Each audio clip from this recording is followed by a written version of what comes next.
Երկրի վրա սով մը պիտի ղրկեմ, ոչ թե հացի եւ ջուրի սով, հապա Տիրոջ խոսքը լսելու սով։ Աստծո խոսքը լիությամբ տրվում է այսօր Աստծո զավակներին։ Աստծո խոսքը մանանայի պես թափվում է այսօր եկեղեցու վրա։ Այսօր այդ յուղը տրվում է քեզ սիրելի հոգի։ Այսօր այդ յուղը ձրիաբար է բաժանվում, բայց այս օրերին եթե դու ընդունում ես այդ խոսքը քո սրտի մեջ, որպես մի յուղ, որպես մի կերակուր հավիտենական, դու չէ որ պիտի պահես քեզի, այլ խոսքը քեզի պիտի պահես սիրելի հոգի։ Դու չէ որ քեզի պիտի մաքուր պահես այս երկրի վրա,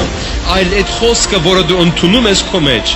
այդ խոսքը քեզի պիտի մաքուր պահի։ Ձայնը լսվում փեսան է գալի, արդյոք լապտերիդ մեծ յուղ ես։ Որ ժարվի որ Աստված լեցնի իր երկնային հացը քո մեջ։ Թույլ տուր որ երկնքից մաքուր օծման յուղի պես լեցվի քո լապտերի մեջ այդ յուղը։ Նեղության, դժվարության օրում դա կօգնի քեզի, սովի օրերում դա կօգնի քեզի։